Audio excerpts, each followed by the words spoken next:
Hello friends, मैं हूं मिथिलेश कुमार और आप सभी लोगों का स्वागत करता हूं उदित फार्मेसी के ऑनलाइन लर्निंग प्लेटफॉर्म पर। कैसे हैं आप सभी लोग? आशा करता हूं अच्छे होंगे, स्वस्थ होंगे और मस्त होंगे। फार्माकोलॉजी का चैप्टर नंबर 8 है आपका drugs acting on gastrointestinal tract. ठीक है, इसमें आप लोगों को काफ़ी सारे ड्रग्स के बारे में पढ़ना है। अगर आप सिलेबस पे नज़र डालें तो इस चैप्टर में आपको एंटी अल्सर ड्रग पढ़ना है, एंटी एमेटिक्स ड्रग पढ़ना है, फिर लेग्जेटिव्स एंड परगेटिव्स पढ़ना है, उसके बाद एंटी डायरियल ड्रग पढ़ना है। राइट, तो आज के क्लास का टॉपिक हमारा रहने वाला है एंटी अल्सर ड्रग। आज के क्लास में है ना क्या पढ़ना है हम लोगों को? Anti ulcer drug. इससे पहले कुछ बच्चे हम लोगों ने थेरापेटिक्स में पढ़ रखा है। थेरापेटिक्स में हमने पेप्टिक अल्सर डिजीज पढ़ा था। कुछ बच्चे क्लास किए होंगे, खैर कोई बात नहीं है, अगर नहीं क्लास किए हैं तो मैं बता दूंगा अभी, क्योंकि एंटी अल्सर डिजीज पढ़ने से पहले आपको अल्सर क्या होता है ये तो समझना होगा, तभी तो आप एंटी अल्सर जैसे एंटी हाइपरटेंसिव पढ़ते हैं जो बीपी को कम करने वाली दवा होती है। तो पहले आपने समझा कि हाँ हाइपरटेंशन क्या होता है, किस वजह से होता है, तभी तो एंटी हाइपरटेंसिव ड्रग समझेंगे। वैसे ही है एंटी अल्सर ड्रग, यानी अल्सर को ठीक करने वाली दवा। तो पहले आपको यह समझना होगा अल्सर क्या होता है ना, है ना। चलो, तो पहले अल्सर क्या होता है वो देखते हैं। एंड कुछ बच्चे बोल रहे हैं सर आवाज थोड़ा कम है, तो चलिए आवाज को मैं बढ़ा देता हूं। देखो बाबू, मेरे सिस्टम में इससे ज्यादा तो आवाज होगा नहीं, तो आप लोग अपने फोन का वॉल्यूम थोड़ा इंक्रीज कर लीजिए। राइट, हाँ चलिए, तो फटाफट से आगे कंटिन्यू करते हैं। देखिए अल्सर क्या होता है पहले ये देखिएगा। अल्सर मतलब क्या होता है कि एक तरीके का जख्म, घाव, आप नॉर्मल शब्द में कह सकते हो जख्म या घाव हो जाना। और कहां पर हो जाना? ये अल्सर होता है खास करके आपके पेट के इंटरनल लेयर। जैसे आपका ये स्टोमक है, ये आपका स्टोमक है, तो जनरल डिजाइन तो यही होता है। ठीक है, इसके अंदर एक म्यूकस लेयर पाया जाता है, ये एक म्यूकस लेयर पाया जाता है जो कि आपके पेट में जो HCl, पता है ना, HCl रिलीज होता है जो बहुत हाईली एसिडिक होता है। किसी को पता है पेट का, स्टोमक का कितना पीएच होता है? तो 1.2 टू 1.8 पीएच। इस पीएच का अगर जो एसिड आपके हाथ पे गिरा दिया जाए तो आपका हाथ जल जाएगा, इतना हाईली एसिडिक पीएच होता है आपके पेट के अंदर का। ठीक है, ये जो म्यूकस लेयर आपने दिख रहा है, तो फिर आपको वो एसिड से आपके पेट के लेयर को प्रोटेक्ट करने के लिए नेचुरली एक प्रकार का म्यूकस लेयर पाया जाता है। म्यूकस लेयर जिससे आपका पेट का इंटरनल एनवायरनमेंट प्रोटेक्टेड रहता है, जैसे कि खाना पचे लेकिन आपका पेट का मांस ना पचे। जैसे आपके मन में कभी क्वेश्चन आया कि जब आप खाना खाते हैं, खास करके मांस वगैरह खाते हैं, तो मांस खाते हैं तो मांस पच जाता है, लेकिन आपका पेट भी तो मांस से बना हुआ है, वो क्यों नहीं पच जा रहा है? क्योंकि आपके पेट में यही म्यूकस लेयर है, यही म्यूकस लेयर है जिसपे एसिड वर्क नहीं कर पाता है, जिससे आपका पेट प्रोटेक्टेड रहता है। राइट, हाँ। तो कई बार यही हो जाता है कि बहुत ज्यादा एसिड प्रोडक्शन की वजह से, या तो एक H पाइलोरी नाम का बैक्टीरिया आता है। कौन सा बैक्टीरिया आता है? हेलिकोबैक्टर, है ना, H पाइलोरी नाम का बैक्टीरिया आता है। इस बैक्टीरिया के इन्फेक्शन की वजह से आपके आंत में, ये जो आंत है, आंत में इस तरीके के सुराग बन जाते हैं, वो म्यूकस लेयर डैमेज हो जाता है, जिससे इंटरनल ब्लीडिंग वगैरह स्टार्ट हो जाती है ना। हाँ, पेट में दर्द होता है और ब्लड में, स्टूल में वगैरह में भी ब्लड आने लग जाता है। कई बार आपको देखने को मिलता है डुओडेनम के आसपास में, कई बार होता है एसोफेगस के आसपास में। तो यही इसी आसपास में अगर अंदरूनी घाव हो जाए, म्यूकस लेयर डैमेज हो जाए, तो उसी को अल्सर कहा जाता है, उसी को अल्सर कहा जाता है। यह होता है ulcer mainly H pylori bacteria के इन्फेक्शन की वजह से, और बहुत ज्यादा एसिड प्रोडक्शन होगा तो उस वजह से होता है। और यहां पर आपका एसिड जितना, अगर मान लो छोटा सा सुराग बन गया, अब जितना ज्यादा एसिड बनेगा उतना ज्यादा ये सुराग को हार्म पहुंचाएगा, उतना ज्यादा तकलीफ होगा, दिक्कत होगा और बढ़ेगा घाव। तो इस कंडीशन में आपका एसिड का सिक्रीशन वगैरह कम कर दिया जाता है। ठीक है, तो ये होता है अल्सर। और इसी अल्सर को ठीक करने वाले ड्रग को क्या कहते हैं? एंटी अल्सर ड्रग्स कहते हैं। क्या होते हैं, है ना, इसी इसी अल्सर को ठीक करने वाले ड्रग को क्या कहा जाता है? एंटी अल्सर ड्रग कहा जाता है। ठीक है, चलो, तो एंटी अल्सर ड्रग, अल्सर समझ में आया सबको? अल्सर समझ में आया? पहले ही बताओ, इसको पेप्टिक अल्सर डिजीज कहा जाता है। जी हाँ, मैं खड़े होकर पढ़ा रहा हूं ताकि आप लोग को अच्छे से क्लियरिटी मिले। चलो, क्लियर हो गया? यस, हाँ, तो एक बार कमेंट में दिल बना देना, देन मैं एंटी अल्सर को क्लियर करूंगा। एंड देखो, कमेंट में दिल बनाने से होता क्या है ना, पॉजिटिविटी फैलती है।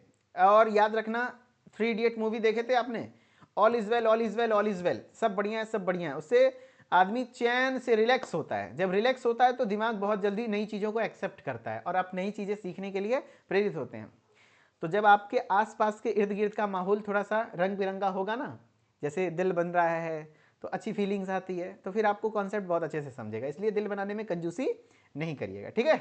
चलो अब हम लोग समझते हैं क्या होता है एंटी अल्सर ड्रग, राइट। देखो क्या कह रहा है, एंटी अल्सर ड्रग, इतना तो हम समझते हैं कि ऐसी मेडिसिन जो अल्सर को ठीक करे, अल्सर को खत्म कर दे, अल्सर से प्रोटेक्ट करे, अल्सर को ट्रीट करे, वैसे ड्रग को हम लोग क्या कहेंगे, एंटी अल्सर ड्रग कहेंगे। हाँ, तो anti ulcer drugs are the medicine, ऐसे मेडिसिन होते हैं use to prevent and treat ulcers of the stomach, यानी आपके पेट में जो अंदरूनी घाव है, जख्म है, अल्सर है, उससे बचने के लिए और उसको ट्रीट करने के लिए, या फिर डुओडेनम में कई बार होता है ना, मैंने बताया ना कि कई बार होता है डुओडेनम के आसपास में घाव हो जाता है, कई बार होता है इसोफिजियल लाइनिंग में घाव हो जाता है, सब पेप्टिक अल्सर के अंतर्गत आता है, अलग अलग नाम है। ये आपका गैस्ट्रिक अल्सर हो गया, अगर पेट में होता है तो गैस्ट्रिक अल्सर हो गया, अगर इसोफेगस के दीवार में हुआ तो इसोफिजियल अल्सर हो गया, अगर डुओडेनम के पास हुआ तो डुओडेनल अल्सर हो गया, एंड ये तीनों कॉमनली मिला के पेप्टिक अल्सर कहलाता है। ये हम लोग थेरेपेटिक्स में पढ़े थे, ठीक है। हाँ, तो स्टोमक की दीवार में जो अल्सर है उसको ठीक करेगा, उससे बचाने का काम करेगा, या तो डुओडेनम में बाय रिड्यूसिंग, कैसे, bye reducing gastric acid secretion.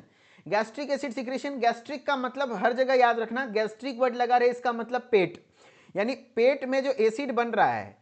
देखो भाई, छोटा सा भी एसिड बहुत बड़ा कारण है आपके सुराग को बड़ा करने का, है ना, या तो बहुत ज्यादा एसिड की वजह से, कहते हैं ना ज्यादा देर खाली पेट रहते हो तो उस कंडीशन में भी दिक्कत होती है, क्योंकि वो HCl फिर आपके दीवार को ही, आपके पेट के दीवार को ही इंटरनली डैमेज करने लग जाता है, ठीक है। तो ये HCl का सबसे बड़ा कारण है, HCl जो गैस्ट्रिक एसिड है, इस गैस्ट्रिक एसिड के सिक्रेशन को इनिबिट कर देगा, है ना। पहला तो ये तरीका हो सकता है कि हम HCl के सिक्रेशन को इनिबिट कर दें, यानी HCl जो स्राव हो रहा है, क्योंकि गैस्ट्रिक जो आपके इसके अंदर पेराइटल सेल पाए जाते हैं पेट के, वही आपका HCl बनाता है, तो किसी तरह से हम उसको इनिबिट कर देंगे। एक तो होता है जो गैस्ट्रिक सिक्रीशन इनिबिटर, यानी कि गैस्ट्रिक एसिड के सिक्रीशन को इनिबिट कर देगा। एक तरीका और हो सकता है, पता है क्या, बताओ, एक तरीका और हो सकता है इसको ठीक करने का शॉर्ट टर्म में, बताओ। एक तरीका है कि पेट में जो एसिड है इसको न्यूट्रलाइज कर दो, इसको न्यूट्रलाइज कर दो, पेट में जो एसिड है इसको न्यूट्रलाइज कर दो। तो एक तो है एसिड बनना बंद कर दो, दूसरा है पेट में जो एसिड बन रहा है उसको न्यूट्रलाइज कर दो। न्यूट्रलाइज कैसे होता है, तो अगर पेट के अंदर एसिड है तो हम ऊपर से बेस दे देंगे, बेस दे देंगे जिससे एसिड बेस रिएक्शन होगा, और एसिड बेस रिएक्शन होता है तो पता है ना न्यूट्रल हो जाता है, यानी वाटर और साल्ट बनता है, जिससे आपके पेट के अंदर का एसिड, इनो कहता है ना 6 सेकंड में असर करता है। क्यों, क्योंकि इनो पूरी तरीके से एक प्रकार का एंटा एसिड है, जिसको एंटा एसिड कहते हैं। जो एंटा एसिड वगैरह आप लोग पीते हैं, तो जो एंटा एसिड है जैसे एल्यूमिनियम हाइड्रोक्साइड या फिर सोडियम बाइकार्बोनेट वगैरह होता है, वो सब क्या होता है, बेस है। तो वो बेस जब आपके पेट के एसिड से रिएक्ट करता है तो तुरंत से रिएक्शन होता है, और तुरंत से आपको क्या कहते हैं, ये साल्ट प्लस वाटर फॉर्मेशन होता है, और वो न्यूट्रल हो जाता है, जिससे कि उसका इंपैक्ट तुरंत से आराम होता है, आपको गैस, एसिडिटी और हार्ट बर्न जैसे सिम्टम, पेट दर्द जैसे सिम्टम से राहत मिलता है, राइट। तो वो एक प्रकार का एंटा एसिड होता है। तो वही बोल रहा है कि रिड्यूसिंग गैस्ट्रिक एसिड सिक्रीशन, एक तरीका ये हो सकता है। दूसरा तरीका है न्यूट्रलाइजिंग एसिड, यानी एसिड को न्यूट्रलाइज कर दो। एसिड को न्यूट्रलाइज कौन करता है, एंटा एसिड। एंटा एसिड याद रखना, जितने भी एंटा एसिड हैं, एंटा एसिड का काम है एसिड को न्यूट्रलाइज करना, ना कि एसिड के प्रोडक्शन को रोकना। गैस्ट्रिक एसिड सिक्रीशन को रिड्यूस करने वाले ड्रग अलग हैं, एंटा एसिड ड्रग अलग है। एंटा एसिड का तुरंत क्विक एक्शन शो करता है, इसलिए क्योंकि सीधा एसिड के, एसिड जो भी प्रेजेंट है उसके साथ उसको न्यूट्रलाइज कर दो, ठीक है। हाँ, प्रोटेक्टिंग द गैस्ट्रिक म्यूकोशा, कुछ म्यूकोशा जो आपके गैस्ट्रिक म्यूकोशा है, यानी पेट के अंदर जो म्यूकस लेयर है जो प्रोटेक्ट करता है एसिड को, उस म्यूकस लेयर को प्रोटेक्ट करने वाले ड्रग भी कुछ कुछ होते हैं, तो वो होते हैं, ठीक है। हाँ, तो बोल रहे एंटी अल्सर दवाएं वे औषधियां हैं जो कि पेट और ग्रहणी, ग्रहणी जिसको डुओडेनम कहते हैं, डुओडेनम में बनने वाले अल्सर की रोकथाम एवं उपचार के लिए उपयोग की जाती हैं। गुड, बहुत बढ़िया। अब है ये दवाएं अम्ल के स्राव को कम करती हैं, ग्रेट, अम्ल के स्राव को कम करती हैं, यानी एसिड के सिक्रेशन को कम करती हैं, और अम्ल को निष्क्रिय करती हैं। अम्ल को क्या करती हैं, निष्क्रिय करती हैं, निष्क्रिय यानी न्यूट्रलाइज करना, ठीक है, न्यूट्रल कर देना, या पेट की परत की सुरक्षा करती हैं। इस तरीके से आपका अल्सर का प्रोटेक्शन होता है। और अगर एक बैक्टीरिया है एच पाइलोरी बैक्टीरिया, अगर उसका इन्फेक्शन हो जाता है तो इस कंडीशन में फिर एंटीबायोटिक भी देते हैं, जिससे उस बैक्टीरिया का इफेक्ट थोड़ा कम होता है। ठीक है, चलो यहां तक अगर समझ में आया तो बताना भाई। देन अब हम लोग सबसे पहले देखो, किसी भी ड्रग का, किसी भी कैटेगरी का, मैंने बताया है फर्स्ट ऑफ ऑल आपको डेफिनेशन पढ़ना है, जानना है होता क्या है। होता क्या है, आपका 25% तैयारी हो गया अगर आपको यह पता है कि होता क्या है। 25% तैयारी हो गया। दो चार एग्जांपल, क्योंकि शॉर्ट क्वेश्चन में अक्सर ऐसे बनता है कि एंटी अल्सर ड्रग क्या है, इसके एग्जांपल दो, है ना। हाँ, एंड अगर आपने क्लासिफिकेशन कर दिया तो फिर अगेन 25% हो गया, यानी 50% आपका किसी भी कैटेगरी के ड्रग्स का अगर दो चीजें पढ़ लिया, डेफिनेशन और क्लासिफिकेशन। मैं तो कहूंगा डेफिनेशन और क्लासिफिकेशन मिलकर के 50 नहीं बल्कि 70% कवर हो जाता है, क्योंकि क्लासिफिकेशन वेरी इंपॉर्टेंट है। और क्लासिफिकेशन भी सबका नहीं, जो बहुत ज्यादा डिफिकल्ट है। अब एक एक लाइन याद नहीं करना है, कुछ कुछ पार्ट, हाँ इतने टाइप्स के होते हैं, उसके अंदर दो दो एग्जांपल याद कर लिए काम हो जाएगा, है ना। हाँ, उसके बाद इंडिविजुअली सबका फार्माकोलॉजिकल एक्शन, इंडिकेशन, कॉन्ट्राइंडिकेशन, कोई बड़ी बात नहीं है। डेफिनेशन क्लासिफिकेशन सबसे जरूरी है। तो आपने डेफिनेशन समझ लिया कि एंटी अल्सर ड्रग्स ऐसे मेडिसिन होते हैं जो अल्सर को ट्रीट करता है या प्रिवेंट करता है, स्टोमक में या तो डुओडेनम में। कैसे, तो गैस्ट्रिक एसिड सिक्रीशन को इनिबिट करके, रिड्यूस करके, या तो एसिड को न्यूट्रलाइज करके, या तो म्यूकोशा को प्रोटेक्ट करके, राइट। हाँ, अब पेप्टिक अल्सर, जो इसी को अल्सर को पेप्टिक अल्सर कहा जाता है, तो drugs for peptic ulcer classification है। ठीक है, क्लासिफिकेशन में ये चार्ट फॉर्मेट में दिया हुआ है, तो थोड़ा जूम करके देखेंगे। अब drugs for peptic ulcer, peptic ulcer को ठीक करने वाले ड्रग्स, है ना, सुनो, है ना। एक बच्चा पूछ रहा है एंटा एसिड का फर्स्ट पास मेटाबॉलिज्म नहीं होता है क्या। देखो भाई, फर्स्ट पास मेटाबॉलिज्म वो ना होगा जिसको ब्लड में जाके एक्शन शो करना है। अरे भैया, वो ड्रग तो सीधा पेट में गया, एसिड को न्यूट्रलाइज कर दिया है कि नहीं, सीधा नॉर्मल सी बात है। आपका पेट में एसिड रखा हुआ है, वहां से मुंह से लिए तुरंत वहीं पे काम होना है, तो फर्स्ट पास मेटाबॉलिज्म की क्या जरूरत है।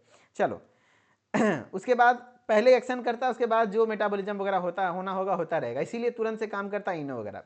चलो देखो भाई, drugs for peptic ulcer, classification को ध्यान से सुनना, क्लासिफिकेशन वेरी इंपॉर्टेंट है। ड्रग्स फॉर पेप्टिक अल्सर में सबसे पहला है गैस्ट्रिक एसिड सिक्रीशन इनिबिटर। मैंने बताया तरीका है, सबसे पहला है गैस्ट्रिक सिक्रीशन इनिबिटर। क्या होता है गैस्ट्रिक सिक्रीशन इनिबिटर्स, तो गैस्ट्रिक सिक्रीशन इनिबिटर का काम करने का तरीका क्या होगा, जो कि आपके पेट के जो एसिड बन रहे हैं ना, गैस्ट्रिक एसिड, उसके सिक्रीशन को इनिबिट करेगा, किसी तरीके से एसिड का बनने का मात्रा कम करेगा। क्योंकि देखो, एसिड आपका बन रहा है, उसको न्यूट्रल कर दिए, ये शॉर्ट टर्म तरीका है, इससे परमानेंट इलाज थोड़ी हो जाएगा, इलाज नहीं होगा। कारण फिर एसिड बनेगा थोड़ी देर में, फिर आप इनो पियोगे, फिर आपका नॉर्मल हो जाएगा, फिर एसिड, तो वो एक शॉर्ट टर्म रिलीफ है, वो शॉर्ट टर्म रिलीफ के लिए होता है, उससे ठीक नहीं हो जाएगा। समझ रहे हो बात को। हाँ, ठीक करने के लिए आपको जड़ से काम करना होगा कि भैया एसिड मेन है, बहुत ज्यादा एसिड बन रहा है, उसके कारण अल्सर हो रहा है, ज्यादा एसिड बनने के कारण मोस्टली केस में अल्सर बनता है। तो जो ज्यादा एसिड बन रहा है उसके प्रोडक्शन को कम करना होगा, राइट। जैसे मान लो घर में पानी चू रहा है, बरसात है, ठीक है, बरसात है, घर में पानी चू रहा है, राइट। तो आपने क्या करना है कि भैया शॉर्ट टर्म तरीका क्या है कि कहीं पे भी पानी चू रहा है, फर्श गीला ना हो, इसके लिए क्या करोगे, सबसे पहले वहां बाल्टी ले जाकर के या लोटा ले जाकर के, है ना, रख दोगे, ठीक है, कि पानी वही वहां स्टोर हो जाए, जो भी बर्तन है। लेकिन क्या उससे परमानेंट सॉल्यूशन निकल गया, नहीं, नहीं निकला। कारण क्योंकि फिर वो आपका डेगची भर जाएगा, लोटा भर जाएगा, फिर आप दूसरा लगाओगे, फिर दूसरा लगाओगे, फिर दूसरा लगाओगे। लेकिन उसका परमानेंट सॉल्यूशन क्या है भैया, जहां से छत टपक रही है उस छेद को बंद करो, राइट, उस छेद को बंद करो। वही वाली बात यहां पे भी है कि एसिड को न्यूट्रलाइज कर देना is the not permanent solution for ulcer, वो तो एक शॉर्ट टर्म सॉल्यूशन हुआ, है ना, समझ रहे बात को। हाँ, तो वही एक गैस्ट्रिक सिक्रीशन इनिबिटर्स, यानी गैस्ट्रिक एसिड के सिक्रीशन को इनिबिट करेगा। अब इनिबिट करने का तरीका अलग अलग है, इसमें से दो ड्रग है जो बहुत इंपॉर्टेंट है। एक है प्रोटोन पंप इनिबिटर, क्या है, पीपीआईज इसको कहा जाता है। प्रोटोन देख लो, दिख रहा है ना, जूम कर दिया है मैंने, दिख रहा है ना एक एक चीज बहुत बढ़िया से। एक है प्रोटोन पंप इनिबिटर्स, पीपीआईज, इसको शॉर्टकट में कहा जाता है ना, इसको क्या कहा जाता है, प्रोटोन पंप इनिबिटर्स। क्या करता है ये प्रोटोन पंप इनिबिटर, तो देखो आपके पेट में गैस्ट्रिक पेराइटल सेल पाया जाता है, वो पेराइटल सेल HCl प्रोड्यूस करता है, और वो पेराइटल सेल तभी एक्टिवेट होगा जब ये प्रोटोन पंप मतलब चालू रहेगा, तब वहां प्रोटोन जाएगा, देन वो पेराइटल सेल एक्टिवेट होकर के एसिड बनाएगा, राइट। हाँ, तो जब हम लोग वो प्रोटोन पंप जो पेट में पाया जा रहा है जिससे पेराइटल सेल एक्टिवेट हो रहा है, उसी प्रोटोन पंप को इनहिबिट कर देंगे। प्रोटोन पंप को हाइड्रोजन पोटेशियम पंप भी कहा जाता है ना। रुक जाओ, थोड़ा फेस मेरा ज्यादा पीला हो गया क्या? चलो ठीक है। बहुत बढ़िया, परफेक्ट परफेक्ट, बहुत बढ़िया। चलो, मैंने क्या बताया, तो प्रोटोन पंप इनिबिटर्स, ठीक है। तो प्रोटोन पंप इनिबिटर्स का ट्रिक है कि इसके लास्ट में प्राजोल वर्ड लगा रहेगा। प्राजोल, क्या वर्ड लगा रहेगा? प्राजोल। पी से प्रोटोन पंप इनिबिटर, पी से प्राजोल, जैसे ओमेप्राजोल, एस्मोप्राजोल, पेंटोप्राजोल, पेंटोप्राजोल, लेंसोप्राजोल। अब इतना सारा ड्रग है, तो क्या सारा ड्रग का नाम लिखना जरूरी है सर क्लासिफिकेशन में? है ना। कह रहे इलियल अल्सर है सर, इसमें क्या होगा? इसमें भी वही, इलियल अल्सर हो या डुओडेनल अल्सर हो, गैस्ट्रिक अल्सर, सबका ट्रीटमेंट का तरीका यही होता है, ठीक है। यही आपके गैस्ट्रिक एसिड सिक्रीशन इनिबिटर्स, या तो एच पाइलोरी इन्फेक्शन से बचने वाला दवा। चलो, प्रोटोन पंप इनिबिटर्स, ठीक है। तो प्रोटोन पंप इनिबिटर्स में प्राजोल वर्ड, तो आपने ज्यादा नहीं 3 से 4 ड्रग का नाम याद रखना है, नहीं तो 2 या 3 ड्रग का नाम लिखोगे काम हो जाएगा। क्लासिफिकेशन में डरते बच्चे इसलिए इतना सारा ड्रग नहीं, 2-3 नाम जो सबसे ज्यादा कॉमन है। ओमेप्राजोल बहुत ज्यादा कॉमन है, पेंटोप्राजोल बहुत ज्यादा कॉमन है, रेबाप्राजोल, ये 3 जरूर लिख लो, लेंसोप्राजोल, काम हो जाएगा। चलो, प्रोटोन पंप इनिबिटर्स, ये भी गैस्ट्रिक एसिड सिक्रेशन को इनिबिट करेगा।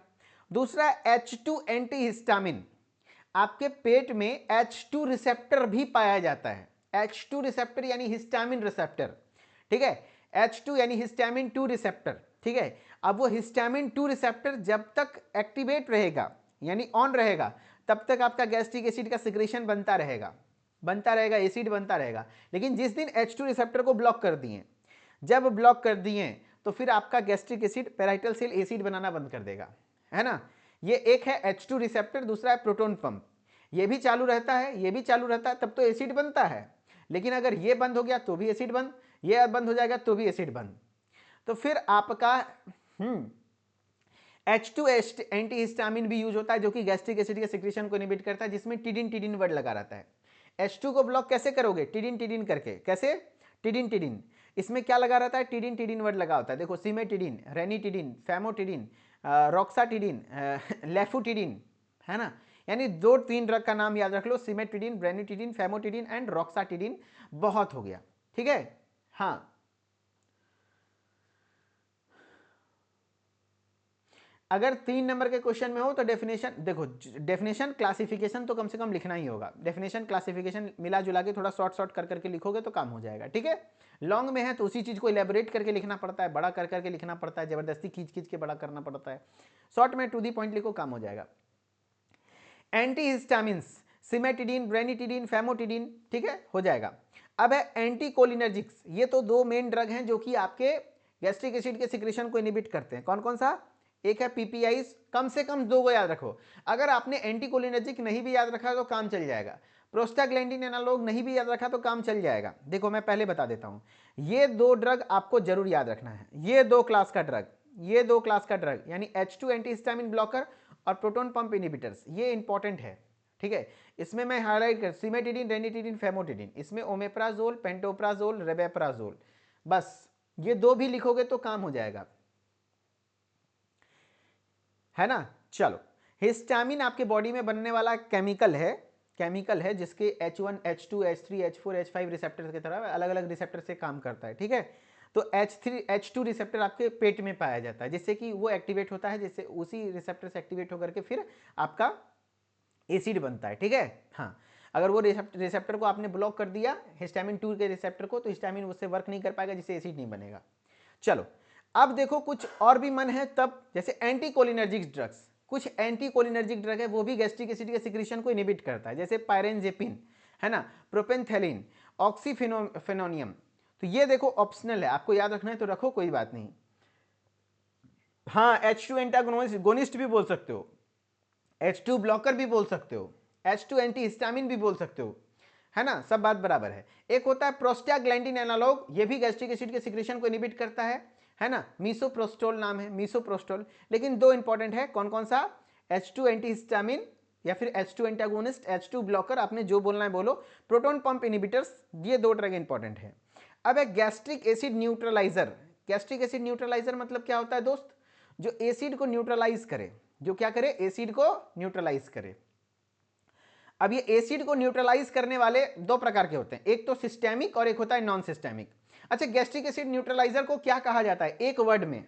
कोई बताएगा मेरे को? बताओ भाई, गैस्ट्रिक एसिड न्यूट्रलाइजर को एक सिंगल वर्ड में क्या कहा जाता है जो गैस्ट्रिक एसिड को न्यूट्रलाइज करता है? देखते हैं कौन बता पाता है। Gastric acid neutraliser, antacid, Arun Kashyap ji ने बताया, लोधी इंडल राजपूत जी ने बताया, very good very good very good, बहुत सारे बच्चे ने, प्रेम ने, हुसैन ने, बहुत बढ़िया। एंटा एसिड, एक सिंगल वर्ड में उसको क्या कहते हैं? एंटा एसिड कहते हैं उसको, एक सिंगल वर्ड में हम लोग एंटा एसिड कहते हैं, एंटा एसिड कहते हैं, राइट। हाँ, अब ये एंटा एसिड को मैग्नीफाई करके मैं दिखाता हूँ बड़ा करके। अब ये एंटा एसिड दो प्रकार का होता है, काफी बार यहाँ से ऑब्जेक्टिव बनता है, कौन सा सिस्टेमिक कौन सा नॉन सिस्टेमिक। जो विद्यार्थी हमसे नहीं पढ़ता वो पूरा कंफ्यूजन में रहता है, कैसे याद करेंगे? मेरा बच्चा को एकदम मुंह पे याद रहता है। कारण सिस्टेमिक और नॉन सिस्टेमिक एंटा एसिड दो प्रकार का, एक सिस्टेमिक और एक नॉन सिस्टेमिक, एक सिस्टेमिक और एक नॉन सिस्टेमिक। सिस्टेमिक सिस्टेमिक जो एंटा एसिड है उसमें sodium bicarbonate, sodium citrate, sodium bicarbonate और सोडियम सिट्रेट। याद रखने का तरीका सिंपल सा है, एस से सोडियम, एस से सिस्टेमिक, सिंपल सी बात है। जिसमें भी सोडियम लगा हुआ देखो, सोडियम बाइकार्बोनेट या सोडियम सिट्रेट, ये सब क्या हो गया? सिस्टेमिक हो गया, सिस्टेमिक, राइट। हाँ, अब है क्या नॉन सिस्टेमिक में? नॉन सिस्टेमिक में ऐसा है नहीं है, तो यहां पर जैसे देखो magnesium hydroxide, magnesium trisilicate, aluminium hydroxide, magaldrate, calcium carbonate, ये सब आता है।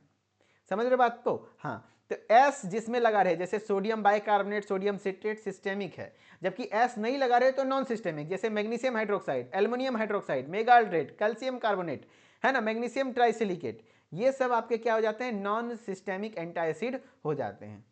तो मैंने बताया दो चीज, एक तरीका ये कि गैस्ट्रिक एसिड के सिक्रीशन को इनहिबिट कर दो, हाँ, जो कि गैस्ट्रिक एसिड सिक्रीशन इनहिबिटर, उसमें दो ड्रग दो कैटेगरी आ गया, H2 एंटीहिस्टामिन आ गया और प्रोटोन पंप इनहिबिटर आ गया, जो इंपॉर्टेंट है। दूसरा आ गया एंटीहिस्टामिन, एंटी एसिड्स में जो कि एसिड को न्यूट्रलाइज करता है, उसमें सिस्टेमिक आ गया, नॉन सिस्टेमिक आ गया। सिस्टेमिक में मैंने बताया दो ड्रग याद रखना है, सोडियम बाइकार्बोनेट और सोडियम सिट्रेट। नॉन सिस्टेमिक में क्या याद रखना है? मैग्नीशियम हाइड्रोक्साइड, है ना, मैग्नीशियम ट्राइसिलिकेट, फिर है aluminium hydroxide, magaldrate, calcium carbonate, ठीक है। हाँ, अब एक तरीका यह भी है कि अल्सर को प्रोटेक्ट करना। मैंने बताया कि एक तरीका वहां पे ये भी पढ़े थे कि आपके पेट का जो अंदर का अल्सर जहां बन गया है ना, उस जगह को, उसके ऊपर एक प्रोटेक्टिव लेयर चढ़ा देना जिसपे एसिड काम नहीं कर पाएगा। समझ रहे बात को? यहां जहां अल्सर बन गया है ना, जहां अल्सर बन गया उसके ऊपर एक टेम्पररी लेयर चढ़ा देना, जिससे क्या हो जाएगा? अल्सर पर एसिड काम नहीं करेगा, जिससे कि वो अल्सर बढ़ेगा नहीं, अल्सर बढ़ेगा नहीं। उसका नाम है सुक्राल्फेट, सुक्राल्फेट, एक ड्रग याद रखना, है ना, सुक्राल्फेट, ठीक है, सुक्राल्फेट याद रखना है, सुक्राल्फेट, ठीक है। तो ये सुक्राल्फेट जो होता है, और कोलोइडल बिस्मथ सब्सट्रेट तो याद रखना है, नहीं रखना है मत याद रखो, लेकिन सुक्राल्फेट अल्सर प्रोटेक्टिव है, काफी बार पूछा हुआ है। कौन सा इसमें से अल्सर प्रोटेक्टिव एजेंट है, यानी अल्सर को प्रोटेक्ट करता है? तो सुक्राल्फेट बहुत बार पूछा गया है मेरे दोस्त, बहुत बार। तो एक एक मतलब सीधा सीधा मैं यहाँ स्टार मार्क कर रहा हूँ, ये ड्रग को आपने याद रखना है कि कौन सा अल्सर प्रोटेक्टिव एजेंट है, सुक्राल्फेट। और कुछ याद रहे ना रहे कोई दिक्कत नहीं है, ठीक है। चलो, अब है anti H pylori drugs. H pilo यानी हेलिकोबैक्टर पाइलोरी इन्फेक्शन हो जाता है। एच पाइलोरी नाम का बैक्टीरिया होता है, उसका अगर जो इन्फेक्शन हो गया तो उससे घाव बनता है, उससे घाव बनता है, ठीक है। तो anti H pylori drugs, anti H pylori drugs use होता है। कौन कौन सा होता है बताओ भाई? तो एंटी एच पाइलोरी ड्रग्स में यूज होता है आपका, ये एक प्रकार का बैक्टीरिया है, तो बैक्टीरिया के लिए कौन सा यूज होगा? Bacterial infection, yes. Antibiotic use होगा, एंटीबायोटिक में एमॉक्सिसिलिन, क्या? एमॉक्सिसिलिन, बहुत बढ़िया। क्लैरिथोमाइसिन, बहुत बढ़िया। मेट्रोनिडाजोल, बस तीन को याद रख लोगे काम चल जाएगा, बाकी तुम्हारा मन है और याद रखने का तो रख लो, लेकिन ये मेट्रोनिडाजोल मत भूलना। मेट्रोनिडाजोल जो कि आपके पेट वगैरह में अगर संक्रमण हुआ है, बैक्टीरियल इन्फेक्शन, तो सबसे असरदार होता है है ना, मेट्रोनिडाजोल, एमॉक्सिसिलिन, क्लैरिथोमाइसिन, टिनिडाजोल, टेट्रासाइक्लिन, ये कुछ एंटीबायोटिक्स हैं जो कि बहुत इंपॉर्टेंट है, जिसमें मेट्रोनिडाजोल, टिनिडाजोल, टेट्रासाइक्लिन, क्लैरिथोमाइसिन, एमॉक्सिसिलिन ये है जो कि एंटी एच पाइलोरी इन्फेक्शन है। बस इतना जिसको समझ में आ गया कोई दिक्कत नहीं है ना। हाँ, एंटी अल्सर ड्रग में एक है गैस्ट्रिक एसिड के सिक्रेशन को इनिबिट करने वाला, एक है एसिड को न्यूट्रलाइज करने वाला, एक है एच पाइलोरी इन्फेक्शन को इनिबिट करने एच पाइलोरी इन्फेक्शन को खत्म करने वाला एंटीबायोटिक, और एक है अल्सर को प्रोटेक्ट करने वाला, है ना। बहुत बढ़िया। कुछ बच्चे बोल रहे हैं मैं डेली बेचता हूं सर, याद है, बहुत बढ़िया, वेरी गुड। चलो अब उसी चार्ट वाले को मैं थोड़ा सा एक पैराग्राफ में लिख दिया हूं ताकि थोड़ा सा आपका एक बार रिवीजन हो जाए। चलो अब देखो आपको ये पैराग्राफ बहुत अच्छे से समझ में आएगा। क्या रहा, classification of anti ulcer drug. The anti ulcer drugs are classified as follows. ठीक है, हाँ। पहला anti secretory agents. Anti secretory agents मतलब क्या हुआ, reduction of gastric acid secretion, जो गैस्ट्रिक एसिड के सिक्रेशन को रिडक्शन करे, रिड्यूस करे, राइट, बहुत बढ़िया। चलो बहुत बढ़िया। अब क्या है देखो, एक सबसे पहला H2 एंटागोनिस्ट है। पहला क्या है, H2 एंटागोनिस्ट है। H2 एंटागोनिस्ट यानी H2 ब्लॉकर भी बोल सकते हो, H2 एंटी हिस्टामिन भी बोल सकते हो। कुछ बच्चे बोल भी रहे थे कि सर H2 एंटागोनिस्ट बोल सकते हैं, देखो लिखा हुआ है। यानी H2 रिसेप्टर को ब्लॉक करता है। और कैसे करता है, टिडिन टिडिन टिडिन टिडिन टिडिन टिडिन, अरे कैसे, टिडिन टिडिन टिडिन टिडिन, बोलो H2 को ब्लॉक कैसे करता है ना। प्रशांत सिंह को नींद आने लगा ए प्रशांत भैया ऐसे नहीं बोलिए हो।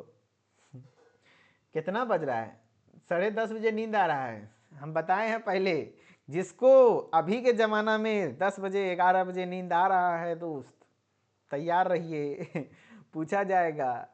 अरे बाबू रेडी रहो, यही समय है दुख सुख बांटने का अपने पार्टनर के साथ। अब ये सूझ जाओगे तो फिर बाद में आपका कनियन बोलबे ना करेगी कि हम देवरे संगे रहें। बताओ यार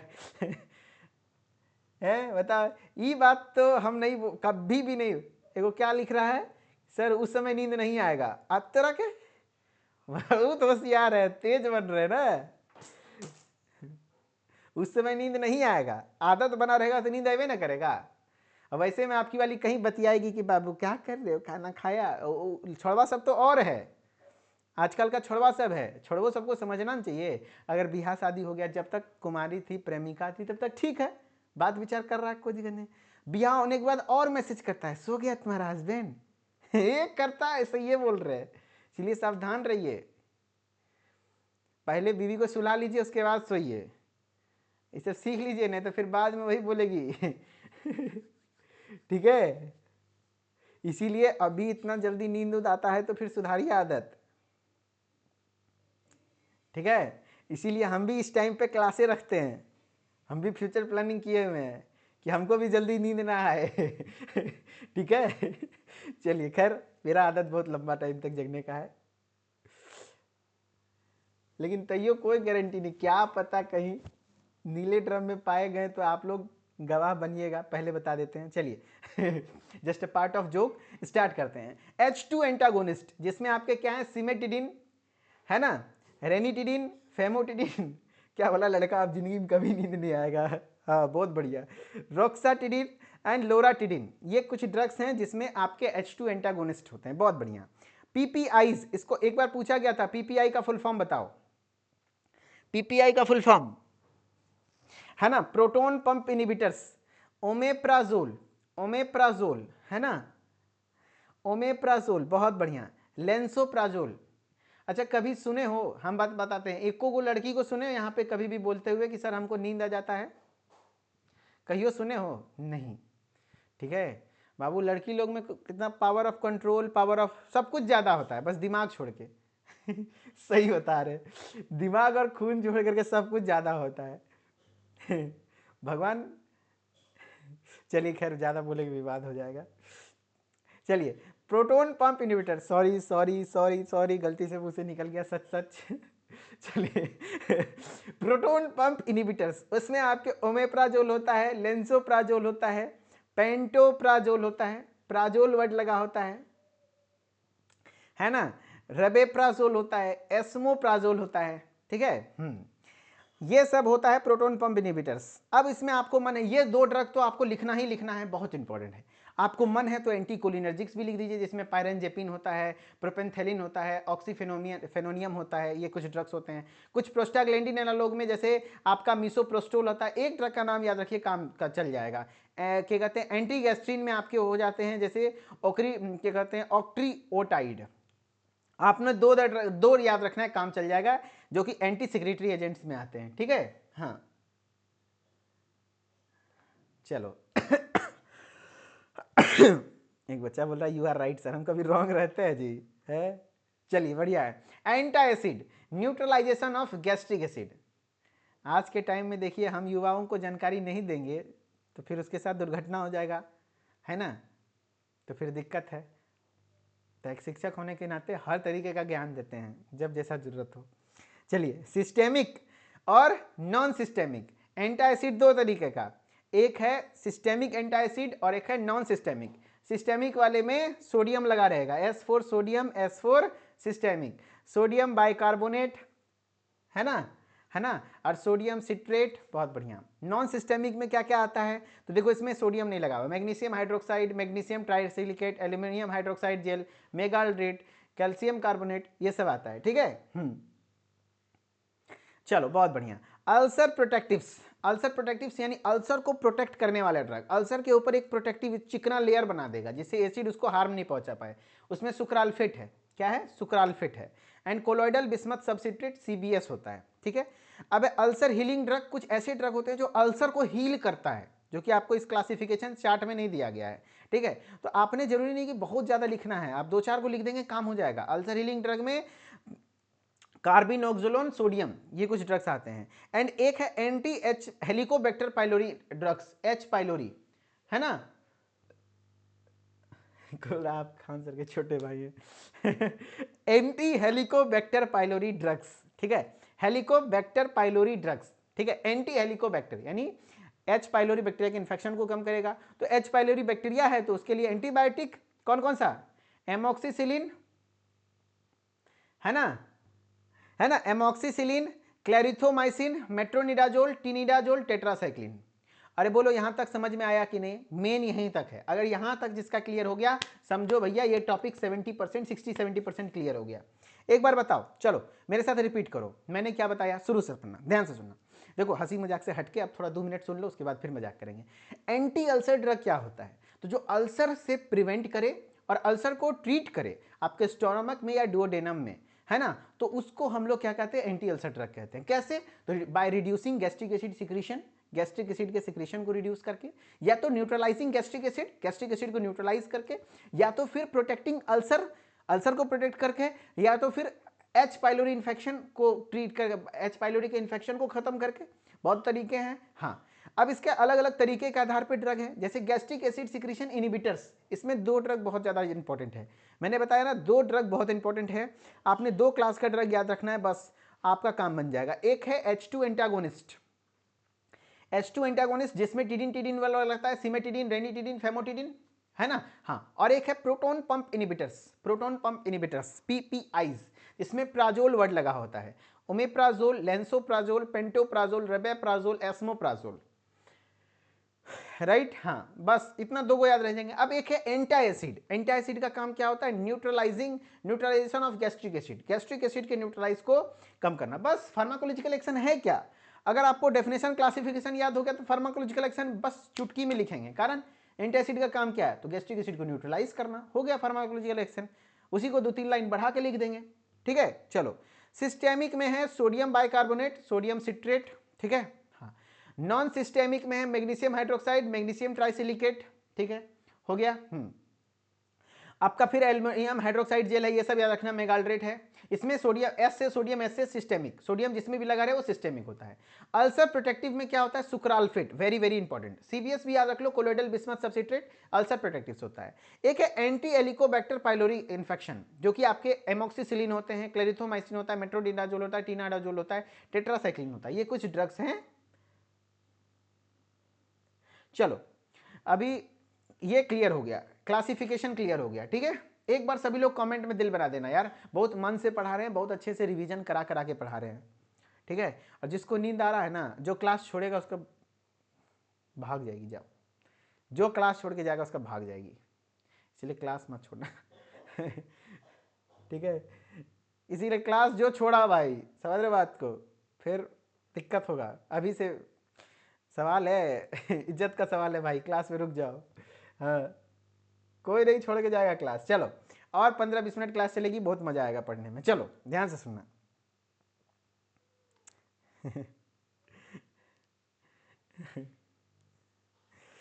चलो अब पढ़ते हैं वन बाय वन सबका फार्माकोलॉजिकल एक्शन। ठीक है, एंटी सिक्रेटरी एजेंट्स क्या होते हैं? कोई बोल देगा एंटी सिक्रेटरी एजेंट क्या होता है? कुछ नहीं, जो आपने पढ़ा, गैस्ट्रिक एसिड के सिक्रेशन को इनहिबिट करता है, उसको एंटी सिक्रेटरी एजेंट कह देंगे। ठीक है, हाँ, anti secretory agents are drugs that reduce और inhibit the secretion of gastric acid from the stomach. यानी स्टोमक से एंटी सिक्रेटरी एजेंट्स ऐसे एजेंट्स होते हैं जो रिड्यूस करता है यानी कम करता है या इनहिबिट करता है secretion of gastric acid from the stomach, stomach से गैस्ट्रिक एसिड के सिक्रेशन को कम करता है, thereby helping in the treatment and prevention of peptic ulcer, जिससे पेप्टिक अल्सर का ट्रीटमेंट होता है, एंड एसिड रिलेटेड डिसऑर्डर्स जो भी होते हैं, है ना, उसको भी ठीक करता है। जैसे किसी को एसिडिटी हो रही है, एसिड रिफ्लक्स हो रहा है, हार्ट बर्न हो रहा है, तो उस कंडीशन को भी ठीक करता है। ठीक है,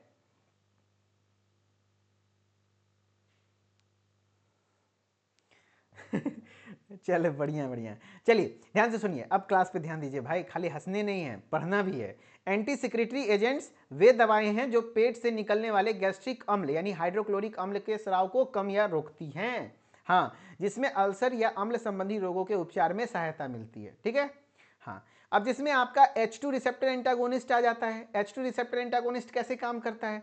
तो देखो, H2 रिसेप्टर एंटागोनिस्ट एक जगह लिखा हुआ है, एक जगह H2 ब्लॉकर लिख सकते हो आप, कुछ भी लिख सकते हो, H2 ब्लॉकर बोल दो, H2 एंटागोनिस्ट बोल दो, H2 रिसेप्टर एंटागोनिस्ट बोल दो, H2 एंटी हिस्टामिन बोल दो, बात बराबर है। सीधा सीधा H2 के रिसेप्टर, हिस्टामिन का जो 2 रिसेप्टर है, H2 रिसेप्टर, उसको ब्लॉक कर रहा है। ऐसे ड्रग्स, तो H2 receptor antagonist are drugs that block the histamine 2 यानी H2 receptor on the gastric parietal cell. यानी आपके पेट में मैंने बताया गैस्ट्रिक पेराइटल सेल पाया जाता है, यस, गैस्ट्रिक पेराइटल सेल पाया जाता है, वही एसिड बनाता है। ठीक है, उस पेराइटल सेल पर कौन सा रिसेप्टर पाया जाता है? H2 histamine receptor. तो उससे जाकर के यही H2 रिसेप्टर एक्टिवेट होता है, तब जाके पेराइटल सेल आपका एसिड बनाता है। तो ये क्या करता है? वही H2 रिसेप्टर को जाके ब्लॉक कर देता है ये ड्रग। ठीक है, रेनिटिडिन, फेमोटिडिन, जिसमें टिडिन वर्ड लगा हुआ है। तो ये क्या करता है? H2 रिसेप्टर एंटागोनिस्ट ब्लॉक करता है कौन सा रिसेप्टर? पूछा गया था एक बार सवाल, तो याद रखना H2 हिस्टामिन 2 रिसेप्टर, जो कि गैस्ट्रिक पेराइटल सेल में होता है, thereby reducing gastric acid secretion, जिससे गैस्ट्रिक एसिड का सिक्रेशन कम हो जाता है। H2 रिसेप्टर एंटागोनिस्ट वे दवाएं हैं जो पेट के पेराइटल कोशिकाओं पर स्थित, कहां पर? पेराइटल कोशिकाओं पर स्थित हिस्टामिन यानी H2 रिसेप्टर्स को अवरुद्ध करती है यानी ब्लॉक करती है, जिससे गैस्ट्रिक अम्ल का स्राव कम होता है। ठीक है, आप लोग शिकायत करते हैं मेरा, इतना मेहनत करके हिंदी इंग्लिश में कंटेंट लाते हैं ताकि आपको अच्छा लगे, पढ़ने में समझ में आए। ठीक है, इतना मन से खड़ा होके, अगर बैठ के पढ़ाने का मन नहीं करता तो खड़ा होके पढ़ाते हैं, अगर खड़ा होकर नहीं पढ़ाने का मन करता है तो फिर बैठ के पढ़ाते हैं, इतना मेहनत करते हैं, सोचिए। तो ये शिकायत कर देते हैं आप लोग। खैर शिकायत से कुछ होता नहीं है, हम तो उसको दिल से लगाते हैं ताकि निंदक नियरे राखिए, उससे कमियां दूर होती है। लेकिन दोस्त, कुछ कमियां होती है जो कि आप ही के भलाई के लिए होता है, 10 मिनट लेट होता है तो बढ़िया कंटेंट लाते हैं, अच्छा से थोड़ा देख के समझ के। ठीक है, लेकिन हाँ, बहुत लोग तारीफ भी करते हैं, बहुत लोगों ने कमेंट भी किया, फिर मेरे को कॉल भी आया कि सर आपके बच्चों का बहुत ज़्यादा मैसेज आ रहा है आपके बारे में। हम बोले अब ये भी ग्रुप में भेजिए, अब ये भी ग्रुप में भेजिए। हैं, बताइए, 1000 बच्चा अगर तारीफ करता है, कोई एक बच्चा नुकसान निकाल देता है कुछ भी, तो उसकी वजह से वो खाली नुक्स को बता देता है ग्रुप में कि अच्छा मिथिलेश सर का सबको यही करता है, लाइव चला के छोड़ देता है। कैसे छोड़ देते समझे में नहीं आता, एक बच्चा की वजह से। तब फिर इतना बच्चा, हम बोले ग्रुप में भेजिए, तब तब फिर इसके लिए धन्यवाद यार, आप लोग सपोर्ट करते हो। ठीक है, हाँ चलिए, थैंक यू। चलो अब इसका फार्माकोलॉजिकल एक्शन क्या होता है बताओ? फार्माकोलॉजिकल एक्शन यानी कार्य, तो H2 receptor antagonist are drugs which block the histamine action, यानी हिस्टामिन का एक्शन। H2 रिसेप्टर से कौन, H2 रिसेप्टर पर कौन एक्शन शो करेगा? हिस्टामिन, हिस्टामिन केमिकल, हिस्टामिन काम करेगा, हिस्टामिन से ही वो एक्टिवेट होगा, तो वही हिस्टामिन के एक्शन को ब्लॉक कर देता है। कैसे? तो H2 रिसेप्टर को ब्लॉक करके, कहां पर? On the parietal cell in the stomach, जो स्टमक में पेराइटल सेल है वहां पर। The acid produced by this cell decreases, जिससे कि एसिड कम से कम बनता है ना। बहुत बढ़िया। Histamine is a natural chemical. कोई बच्चा पूछ रहा था कि क्या होता है हिस्टामिन। ये एक हिस्टामिन एक नेचुरल केमिकल है जो स्टिमुलेट करता है stomach cells to produce acid. Stomach cell को यानी पेराइटल सेल को स्टिमुलेट करता है H2 रिसेप्टर को एक्टिवेट करते हुए कि भाई एसिड बनाओ, और वही H2 रिसेप्टर को जैसे ब्लॉक कर देंगे हिस्टामिन काम नहीं कर पाएगा, हिस्टामिन का मुंह ठिसवा जाएगा, एसिड का प्रोडक्शन कम हो जाएगा। चलो बहुत बढ़िया। कहाँ कहाँ यूज होता है इसका बताओ भाई, कहाँ कहाँ यूज होता है तो बताओ। पेप्टिक अल्सर डिजीज में, यही अल्सर को पेप्टिक अल्सर कहते हैं।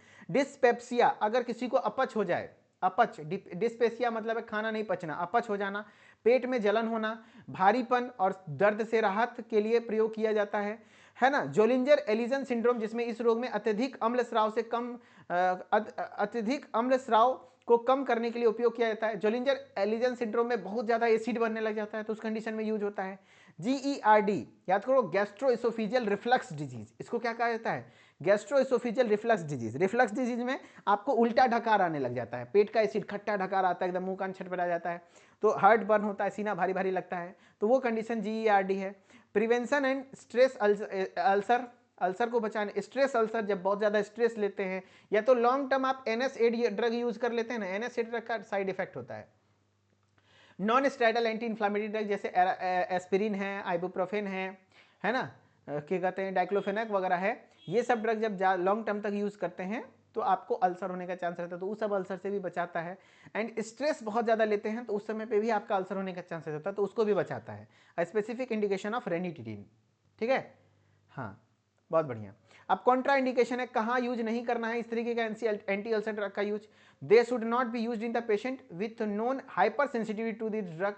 अगर किसी पेशेंट को जानते हैं कि वहाँ पे हाइपर सेंसिटिविटी यानी उस ड्रग से एलर्जी है पेशेंट को, तो यूज नहीं करेंगे।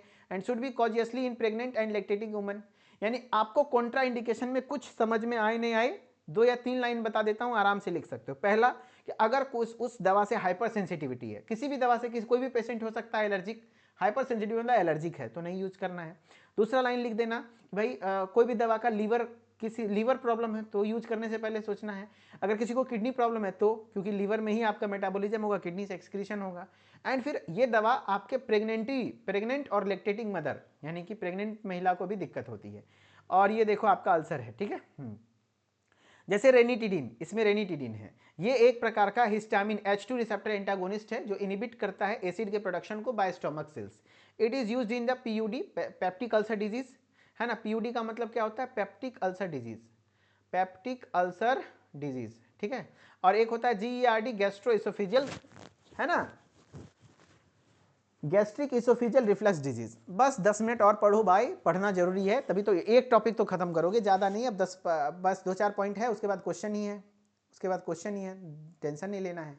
चलो अलॉन्ग विथ, अब उसी के अंदर जैसे रेनिटिडीन के साथ साथ और भी कुछ ड्रग है जैसे फेनाडिन, अदर एंटीहिस्टामिन्स हैं जो कि यूज किए जाते हैं स्किन कंडीशन जैसे इन्फ्लामेशन वगैरह को भी ठीक करने के लिए। डोज क्या है, it is given 150 mg orally 2 times a day, 150 mg दिन में 2 बार, 300 mg only once a day after evening और एट बेड टाइम। यानी कि रेनिटिडीन वगैरह का डोज है 150 mg, 2 टाइम दे सकते हैं BD, या तो OD देना है तो 300 mg, ठीक है।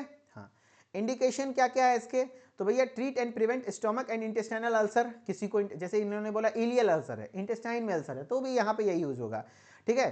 To treat conditions in which stomach produce excess acid, एक सिंड्रोम है जोलिंजर एलिजन सिंड्रोम, इसमें पेट बहुत ज्यादा एसिड बनाने लग जाता है तो उस कंडीशन में यूज होगा। ट्रीट GERD को ट्रीट करने, मैंने बताया ना कि अगर आप डेफिनेशन क्लासिफिकेशन अच्छे से पढ़ लेते हो तो इंडिकेशन कॉन्ट्राइंडिकेशन सब कुछ लिख लोगे आराम से। ट्रीट GERD यानी गैस्ट्रोइसोफेजियल रिफ्लक्स डिजीज, यानी पेट का खाना उल्टा मुंह में आने लग जाता है, खट्टा ढकार आता है, उसको भी ठीक करता है। And other condition in which acid backs up from the stomach into the oesophagus, वही तो बोला एसिड बैकअप आ रहा है ना, कॉजिंग हार्ट बर्न वगैरह हो रहा है तो उसको भी ठीक करता है, ठीक है। हाँ, अब है प्रोटोन पंप इनिबिटर्स, क्या है, प्रोटोन पंप इनिबिटर्स है। हाँ हाँ वही बोल रहा है, देखो यहाँ पे वही तो लिख रहा है, along with fexofenadine and antihistamine drug है, एलर्जी को कम करता है, स्किन कंडीशन वगैरह, स्किन वगैरह में एलर्जी हो जाता है, इन्फ्लामेशन वगैरह को कम करता है, वही तो लिखा हुआ है फैक्सोफेनाडिन। ये भी एक प्रकार का एंटीहिस्टामिन है लेकिन ये एलर्जी को ठीक करता है, इन्फ्लामेशन वगैरह स्किन वगैरह में हो गया तो उसको ठीक करता है, ठीक है। चलो प्रोटोन पंप इनिबिटर्स, ठीक है। हाँ, मजा आ रहा है क्लास में, मजा आ रहा है ना, अंकित अवस्थी जी बताइए। जो एक्चुअल विद्यार्थी है, जिसको जो पढ़ने में मन लगता है, जो खाली मजा लेने के लिए आता है क्लास में ना, उसको नहीं मन लग रहा होगा। जो एक्चुअल विद्यार्थी है उसको बहुत मजा आ रहा होगा, बहुत सारी चीजें पढ़ने को मिला, सीखने को मिला, मजा आ रहा होगा पढ़ने में। प्रोटोन पंप इनिबिटर्स, देखो भाई proton pump inhibitors are a class of drug, ऐसे क्लास के ड्रग हैं जो यूज किया जाता है treat various stomach acid related disorders. ये भी आपके स्टोमक एसिड रिलेटेड डिसऑर्डर्स ठीक करता है। इसका फार्माकोलॉजिकल एक्शन क्या है? तो जो पीपीआईज, एक बार पीपीआईज का फुल फॉर्म पूछ दिया था, पीपीआईज का फुल फॉर्म यानी प्रोटोन पंप इनिबिटर्स। आगे मैं क्वेश्चंस कराऊंगा, क्वेश्चन भी सॉल्व करना है आपने, ठीक है, ध्यान रखो। ये irreversible inhibitors of gastric parietal cell proton pumps, यानी जो पेट के अंदर गैस्ट्रिक पैराइटल सेल्स हैं उसके अंदर प्रोटोन पंप है, उस प्रोटोन पंप को इरिवर्सिबली यानी ब्लॉक करता है, इनिबिट कर देता है। This enzymes promote exchange of क्या कहते हैं hydrogen and potassium ions. These ions are required for mediating HCl secretion. यही हाइड्रोजन पोटेशियम पंप होता है ना, जिसको हम लोग प्रोटोन पंप कहते हैं, हाइड्रोजन पोटेशियम पंप। इसी पंप को क्या करता है? इनिबिट करता है, जो कि बहुत जरूरी है इसके एक्टिवेट, इस पंप को रहना चालू, जिससे कि आपका एसिड बनेगा। लेकिन इस पंप को इनिबिट करता है तो उससे क्या हो जाता है? आपका गैस्ट्रिक एसिड का सिक्रेशन कम हो जाता है। देखो पीपीआईज क्या कर रहा है? पीपीआईज क्या कर रहा है? रिड्यूस एसिड प्रोडक्शन, एसिड के प्रोडक्शन को कैसे? By blocking the enzymes in the wall of stomach producing acid. जो स्टोमक प्रोड्यूसिंग एसिड है, जो वॉल है उसके, उसमें जो एंजाइम्स है जो एसिड प्रोड्यूस करा रहा है उसको ब्लॉक करता है। एसिड प्रोडक्शन, एसिड रिडक्शन, अगर एसिड कम हुआ तो प्रिवेंट करता है ऑकरेंस ऑफ अल्सर, जिससे अल्सर होने के चांसेस कम होंगे। And also facilitate healing of existing ulcer, और जो एग्जिस्टिंग अल्सर है वो जगह भी धीरे धीरे ठीक होता है इन द इसोफेगस, या तो स्टमक या तो डुओडेनम, ठीक है। अब इसका यूज कहाँ होगा? इसका भी यूज वही है, पेप्टिक अल्सर में यूज हो जाएगा। हाँ ये बिल्कुल अपने मन से, अब आप समझ गए, बिल्कुल ये सब चीजें मन से बनाकर लिखा जाता है, आप समझ गए तो सबका देखो इंडिकेशन वही होगा, है ना।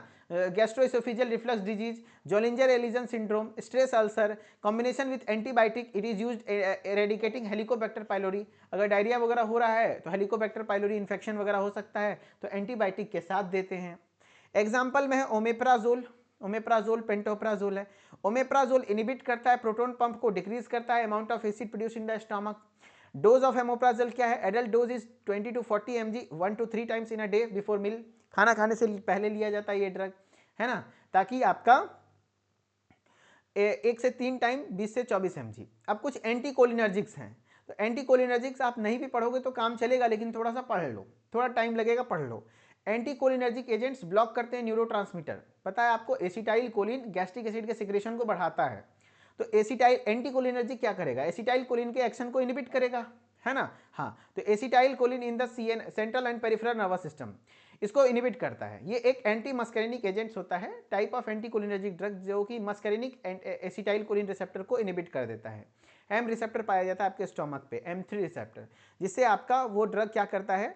Most anticholinergics are synthetic drug, ये ज़्यादातर सिंथेटिक होते हैं, जैसे एंट्रोपिन हो गया, स्कोपोलामाइन हो गया, ये कुछ नेचुरल ड्रग्स हैं, बाकी आपका सिंथेटिक ड्रग होता है। एग्जाम्पल में है आपका पायरेनजेपिन वगैरह।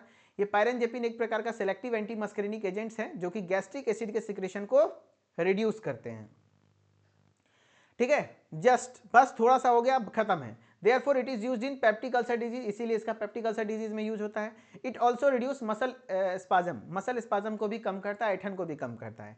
पायरेनजेपिन 50 mg given 2 to 3 times daily. अब है देखो प्रोग्वानिल एनालॉग्स, देखो भाई प्रोग्वानिल एनालॉग है, फिर उसके बाद एंटी गैस्ट्रीन्स है, जिसमें आपको जो जो नहीं रखना है मैं हटा देता हूँ। चलो आप लोग नहीं, मुझे लगा आप लोग पढ़ पाओगे यार, आप लोग नहीं पढ़ पा रहे हो। चलो एंटी गैस्ट्रीन की कोई ज़रूरत नहीं है, ज़रूरत थोड़ा सा पढ़ लो यार। ये आप छोड़ सकते हो, तो प्रोस्टाग्लैंडिन है, लेकिन पढ़ लो यार, अच्छा लगेगा। चलो जिसको पढ़ना है भाई पढ़ेगा, मैं हटाऊंगा कुछ नहीं, है ना। जिसको पढ़ना है भाई पढ़ेगा, जरूरी है भाई, ये टॉपिक बड़ा है और एग्जाम में पूछा जाता है, ठीक है। जिसको पढ़ना है भाई पढ़ेगा, और मैंने पहले बता दिया कि भाई वही पढ़ पाएगा जिसमें हिम्मत है। भाई थोड़ा सा टाइम लगेगा और 10 मिनट हो जाएगा। चलो आप लोग इतना जल्दी उब कैसे जाते हो यार, थोड़ा सा भी पेशेंस नहीं है क्या? चलो पढ़ते हैं, है ना। चलो अब ये प्रोस्टाग्लैंडिन एनालॉग, प्रोस्टाग्लैंडिन एनालॉग क्या करता है? ये भी गैस्ट्रिक एसिड के सिक्रेशन को इनिबिट कर रहा है ना। हाँ, तो ये बोल रहा है prostaglandin analogues prostaglandin analogues are biologically active substance, ये भी बायोलॉजिकली एक्टिव सब्सटेंस है, derived from 20 carbon polyunsaturated fatty acid. ये डिराइव होता है 20 कार्बन वाले पॉली अनसैचुरेटेड फैटी एसिड से, जो प्रेजेंट होता है सेल मेम्ब्रेन फॉस्फोलिपिड में। They are major lipid derived autacoids, ये एक प्रकार का लिपिड डिराइव्ड ऑटोक्वाइड्स है जो कि लोकल हार्मोन्स होता है। इसका उपयोग होता है क्रोनिक गैस्ट्रिक और डुओडेनल, अगर किसी को क्रोनिक बहुत लंबे समय से अल्सर है, डुओडेनल अल्सर है तो, और एनएसएड इंड्यूस्ड अल्सर, अगर एनएसएड ड्रग बहुत ज़्यादा यूज किया गया है। एनएसएड ड्रग मतलब समझते हो, non steroidal anti inflammatory drugs. Non steroidal anti inflammatory drugs जैसे एस्पिरिन हो गया, डाइक्लोफेनेक हो गया, है ना, मेफेनामिक एसिड वगैरह हो गया, पेन किलर जो होता है ना, हाँ, तो ये एनएसए ड्रग जो ज़्यादा यूज करने से, लॉन्ग टर्म यूज करने से ये सब चीज़ें समस्याएं आती हैं, ठीक है। हाँ, उस कंडीशन में जो लॉन्ग टर्म, अगर क्रोनिक, अगर किसी को क्रोनिक अल्सर है तो उस समय पे ये ड्रग यूज होता है प्रोस्टाग्लैंडिन एनालॉग, जिसको मिसोप्रेस्टोल है एग्जांपल में। मिसोप्रेस्टोल एक सिंथेटिक प्रोस्टाग्लैंडिन ई एनालॉग है जो अवेलेबल होता है एज एन ओरल ड्रग के तौर पे इस्तेमाल होता है, ये अवेलेबल होता है। It protects gastric mucosa layer को प्रोटेक्ट करता है और एसिड के सिक्रेशन को भी कम करता है। 200 mcg इसका है, given 4 times daily with food, ठीक है। अब एंटी गैस्ट्रीन ड्रग, क्या होता है एंटी गैस्ट्रीन ड्रग? देखो क्लासिफिकेशन में हमने देखा था एंटी गैस्ट्रीन हमने क्लासिफिकेशन में देखा था। देखो एंटी गैस्ट्रीन, ये गैस्ट्रीन हार्मोन होता है। गैस्ट्रीन यहाँ पे आपको यहाँ पे दिखाया गया था, एंटी गैस्ट्रीन देखो यहाँ पे एंटी गैस्ट्रीन हार्मोन होता है, ठीक है। हार्मोन को इनहिबिट करेगा जिससे आपका एसिड का सिक्रीशन कम हो जाएगा, तो वो एंटी गैस्ट्रीन ड्रग होते हैं। अब एंटी गैस्ट्रीन ड्रग में क्या है, बस एक पैराग्राफ है, पढ़ लो। देखो एंटी गैस्ट्रीन ड्रग क्या करता है, ये देखो एंटी गैस्ट्रीन ड्रग क्या करता है। Anti gastrin drug block the binding of gastrin in a dose dependent way. Gastrin एक हार्मोन है, स्टिमुलेट करता है गैस्ट्रिक एसिड के सिक्रेशन को बाय पेराइटल सेल्स। यानी आपका गैस्ट्रीन एक हार्मोन है जो कि आपके HCl के सिक्रेशन को इन्हेंस करता है और आपका एड्स इन गैस्ट्रिक मोटिलिटी, और गैस्ट्रिक मोटिलिटी को भी इंक्रीज करता है, पेट की गति को, है ना, पेरिस्टल्सिस मूवमेंट वगैरह को। इसीलिए एंटी गैस्ट्रीन देते हैं, जिससे गैस्ट्रीन को इनहिबिट कर देंगे, ठीक है, जिससे एसिड का सिक्रेशन कम होगा। It released by G cell के द्वारा रिलीज होता है स्टमक में, डुओडेनम में और पेनक्रियाज में, जो कि स्टिमुलेट होता है, स्टिमुलेटेड बाय पेप्टाइड्स, ठीक है। एग्जाम्पल में क्या है, एग्जाम्पल में है आपका, इसका ड्रग का एग्जाम्पल है ऑक्ट्रियोटाइड मिमिक करता है एक्शन ऑफ नेचुरल सोमैटोस्टेटिन, जो कि मोर पोटेंट है, inhibiting growth hormones, glucagon, insulin वगैरह को इनहिबिट करता है। 100 से 600 mcg पर डे इसका यूज होता है, ठीक है। चलो हाँ, एंटाएसिड पर शॉर्ट नोट्स काफी बार आए हुए हैं, मैं लास्ट में रिकॉल करूंगा और बताऊंगा कौन कौन से पॉइंट से सवाल यहां से आए हुए हैं। हर साल सवाल आता है ना, हर साल सवाल आता है। एंटाएसिड, ठीक है, एंटाएसिड से सवाल वेरी इंपॉर्टेंट है, काफी बार पूछा गया है सवाल। देखो भाई, एंटाएसिड्स आर द ड्रग्स, ये एक ऐसे ड्रग्स होते हैं जो न्यूट्रलाइज करते हैं एक्सेस गैस्ट्रिक एसिड को, जो आपके पेट में एक्सेस अमाउंट ऑफ एसिड है उसको न्यूट्रलाइज करते हैं स्टमक में और प्रोवाइड करते हैं आपको एसिडिटी से रिलीफ दिलाते हैं। हार्ट बर्न, सीने में जलन, और डिस्पेप्सिया, अगर अपच है तो उससे रिलीफ दिलाता है। एग्जाम्पल में है एल्यूमिनियम हाइड्रोक्साइड, जो आपको, लेकिन हाँ, एल्यूमिनियम हाइड्रोक्साइड ज़्यादा यूज़ करने से आपको कॉन्स्टिपेशन हो सकता है। मैग्नीशियम हाइड्रोक्साइड ज़्यादा यूज़ करने से आपको डायरिया हो सकता है। कैल्शियम कार्बोनेट यूज़ करने से आपको हाइपर कैल्सीमिया भी हो सकता है, तो लिमिटेड मात्रा में ही यूज होता है। हाँ, यूजेस क्या क्या हैं, तो relief of heart burn and acidity से रिलीफ दिलाता है, हार्ट बर्न से रिलीफ दिलाता है। माइल्ड पेप्टिक अल्सर सिम्टम, अगर थोड़ा बहुत पेप्टिक अल्सर का सिम्टम्स है तो उससे रिलीफ दिला देगा। And short term management of dyspepsia, अगर अपच हो गया है, खाना पचा नहीं है सही से, गैस वगैरह बन गया है, तो उसके लिए शॉर्ट टर्म रिलीफ है। शॉर्ट टर्म रिलीफ में एंटासिड यूज होता है। मैकेनिज्म क्या है, तो न्यूट्रलाइजेज HCl एसिड, स्टोमक में जो आपके HCl हैं उसको न्यूट्रलाइज करता है। इंक्रीज पीएच बढ़ा देता है, जैसे पीएच जितना कम रहेगा उतना ज़्यादा हाईली एसिडिक, उसका पीएच बढ़ाता है, जिससे कि reduces irritation of gastric mucosa, जिससे कि गैस्ट्रिक म्यूकोसा का लेयर में जो इरिटेशन एसिड की वजह से हो रहा था वो कम से कम होगा, ठीक है। तो फाइनली आपका यहाँ पर हो जाता है, ठीक है। चलो अब कुछ क्वेश्चन करके दिखाओ। यहाँ तक जो टिक गए भाई वो लंबे मैराथन वाले खिलाड़ी हैं, वैसे ही विद्यार्थियों की जरूरत है हमें, है ना। चलो बहुत बढ़िया, जो पहले चला गया क्लास छोड़ के, भगवान उनके आत्मा को शांति प्रदान करे। चलो भाई क्वेश्चन करो, देखो कितने सारे क्वेश्चन आए हुए हैं। क्वेश्चन है, which of the following is a common class of drug used to treat peptic ulcers. इसमें से कौन सा कॉमन क्लास ऑफ ड्रग है जो कि पेप्टिक अल्सर के ट्रीटमेंट में इस्तेमाल होता है ना? Which of the following common class of drug use to treat peptic ulcer? Antibiotics, proton pump inhibitors, antidepressants, antihistamines. सबसे कॉमनली यूज होता है कौन सा? सबसे कॉमनली देखो कुछ मात्रा में तो एंटीबायोटिक भी यूज होता है, लेकिन सबसे ज्यादा कॉमनली आपका proton pump inhibitors, proton pump inhibitors use होता है। वेरी गुड, सारे बच्चे आंसर कर रहे हैं, ग्रेट। इसी को कहते हैं concept clearance, crystal clear, right. चलो, peptic ulcer disease commonly affects which part of gastrointestinal tract? Peptic ulcer disease commonly आपके किस पार्ट को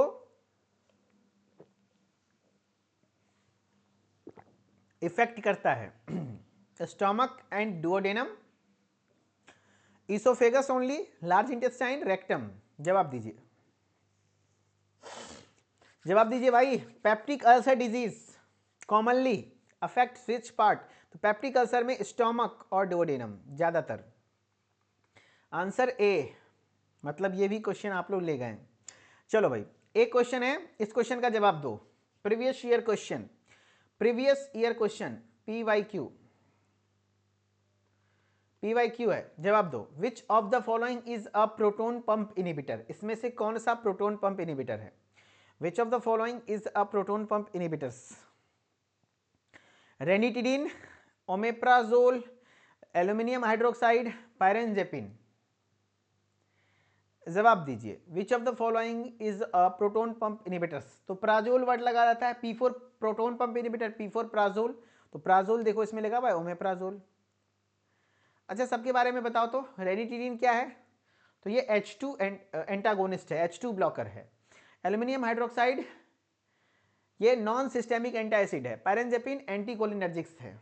चलो, H2 receptor antagonist reduces gastric acid secretion by blocking which receptor? H2 receptor antagonist, question में ही answer है, बताओ किस receptor को block करता है? मस्कैरिनिक रिसेप्टर को, हिस्टामिन H2 रिसेप्टर को, या डोपामिन रिसेप्टर को, या सेरोटोनिन रिसेप्टर को? तो आंसर है भैया H2 रिसेप्टर एंटागोनिस्ट। तो हिस्टामिन के H2 रिसेप्टर को ब्लॉक करेगा, H2 रिसेप्टर को ब्लॉक करेगा। बहुत बढ़िया। चलो, क्वेश्चन है, which of the following is an anti muscarinic agent used in peptic ulcer disease? इसमें से कौन सा एंटी मस्कैरिनिक एजेंट है? एंटी मस्कैरिनिक मतलब होता है एंटीकोलिनर्जिक्स। कौन सा एंटीकोलिनर्जिक एजेंट है जो आपके इसमें किसमें यूज होता है? पेप्टिक अल्सर में। देखो, अगर मान लो एंटीकोलिनर्जिक आपका नाम यही नहीं याद है तो फिर भी आप छांट सकते हो। ओमेप्राजोल तो आपको पता है, P4 Prajol, P4 proton pump inhibitors. Ranitidine याद करो, टिडिन H2 ब्लॉकर होता है। एल्यूमिनियम हाइड्रोक्साइड वर्ड लगा हुआ है, बेस है यानी एंटासिड है। लेकिन आंसर डी हो जाएगा, पायरेंजेपिन, जो कि एंटीकोलिनर्जिक ड्रग है, एक एंटी मस्कैरिनिक ड्रग होता है। Answer D. The main mechanism of action, mechanism of antacid is, antacid का मेन मैकेनिज्म क्या है? एंटासिड का मेन मैकेनिज्म, बहुत बढ़िया जवाब दे रहे हैं आप लोग। Blocking H2 receptors, H2 receptor को ब्लॉक करना, H2 रिसेप्टर को ब्लॉक करना, या neutralizing gastric acid, gastric acid को न्यूट्रलाइज करना, गैस्ट्रिक एसिड को न्यूट्रलाइज करना, या inhibiting proton pumps, proton pumps को इनिबिट करना, स्टिमुलेटिंग प्रोस्टाग्लैंडिन्स, प्रोस्टाग्लैंडिन को स्टिमुलेट करना। तो main mechanism of antacid, antacid का जो मेन मैकेनिज्म होता है वो गैस्ट्रिक एसिड को न्यूट्रलाइज करना। Very good, answer B. बहुत बढ़िया, लाजवाब आंसर कर रहे हो भाई, बहुत बढ़िया। चलो, अगला क्वेश्चन है, बहुत सारे सवाल आए हुए हैं यहां से। Which of the following is not an anti secretory drug? इसमें से कौन सा एंटी सिक्रेटरी ड्रग नहीं है?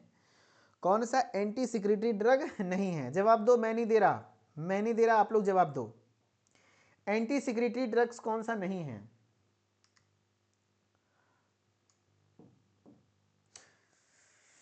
तू ही हमर बाबू, तू ही हमर सोना, थोड़े में बसा परान,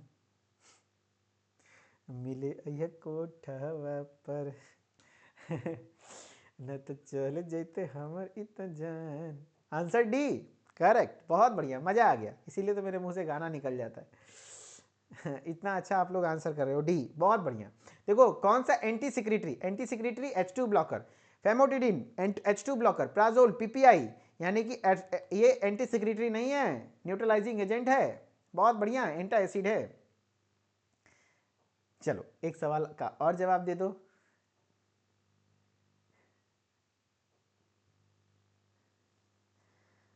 है ना, which of the following is systemic anti acid, इसमें से कौन सा सिस्टेमिक एंटी एसिड है?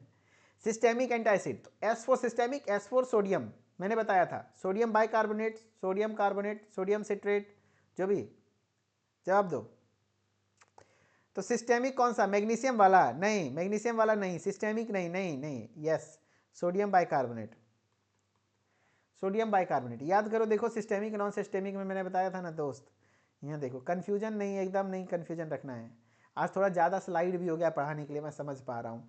सोडियम बाइकार्बोनेट, सोडियम सिट्रेट, लेकिन एक टॉपिक को अगर जो 2 क्लास में पढ़ेंगे तो मज़ा नहीं आएगा, जो बात है भाई, क्या कहते हो, है ना, मज़ा आएगा नहीं, एक वन शॉट में होना चाहिए ना टॉपिक। चलो, विच of the following, which of the following is a non systemic anti acid, फिर से एक सवाल है, नॉन सिस्टेमिक, नॉन सिस्टेमिक से सवाल आ गया, नॉन सिस्टेमिक एंटी एसिड कौन सा है? तो सिस्टेमिक में सोडियम लगा होता है, सोडियम सिट्रेट, सोडियम बाइकार्बोनेट, ये नहीं होगा, नन ऑफ द अबव होगा नहीं, magnesium hydroxide, answer C, answer C, बहुत बढ़िया। चलो तो फाइनली आपको एक बार लेक्चर रिकॉल करता हूँ, कहाँ कहाँ से सवाल कैसे कैसे आएंगे। काफ़ी लंबा क्लास चला आज, है ना, लेकिन कोई बात नहीं, आप लोगों ने पेशेंस बनाए रखा, प्यार बनाए रखा, सपोर्ट बनाए रखा, 300 प्लस बच्चे लगभग लास्ट तक जुड़े रहे, लव यू यार, थैंक यू। ऐसे ही प्यार बनाए रखो, आपका काम हो जाएगा, कहते हैं ना, आप हमें अपना टाइम दो, समय दो, मैं आपको रिजल्ट दूंगा। चलो, क्या कहता है भाई, एंटी अल्सर ड्रग क्या होता है, पहले तो यहाँ से सवाल आएगा, ये आप लोग समझ गए। फिर एंटी अल्सर ड्रग के क्लासिफिकेशन से सवाल आएगा। फिर right short note on PPIs, ऐसे सवाल आता है, प्रोटोन पंप इनहिबिटर के ऊपर शॉर्ट नोट्स लिखो, कई बार ये सवाल आता है। कई बार ये आता है कि भाई गैस्ट्रिक एसिड सिक्रीशन इनहिबिटर्स के बारे में शॉर्ट लिखो, तो आपको ये दोनों के बारे में लिखा है। कई बार लिखेगा एंटी एसिड क्या है, शॉर्ट नोट्स लिखो। तो इस तरीके से सवाल आते हैं, जिसको आपने पढ़ना है और सवाल करना है। उम्मीद करता हूँ आपको सब समझ में आया होगा, एंड इसका पीडीएफ आपको थोड़ी देर में मिल जाएगा। And thank you so much, बहुत बहुत शुक्रिया गाइस, एंड आपने इतना प्यार दिया क्लास को, थैंक यू। एंड कैसा लगा क्लास, कमेंट में ज़रूर बताइएगा, आपके लिए इतना मेहनत किया तो वो मेहनत मेरा सार्थक होना चाहिए आपके प्यारे प्यारे कमेंट से, ठीक है। और कमेंट में दिल बना दीजिएगा अगर अच्छा लगा हो। Okay, thank you so much, bye bye, take care, फिर मिलते हैं नेक्स्ट क्लास में, थैंक यू।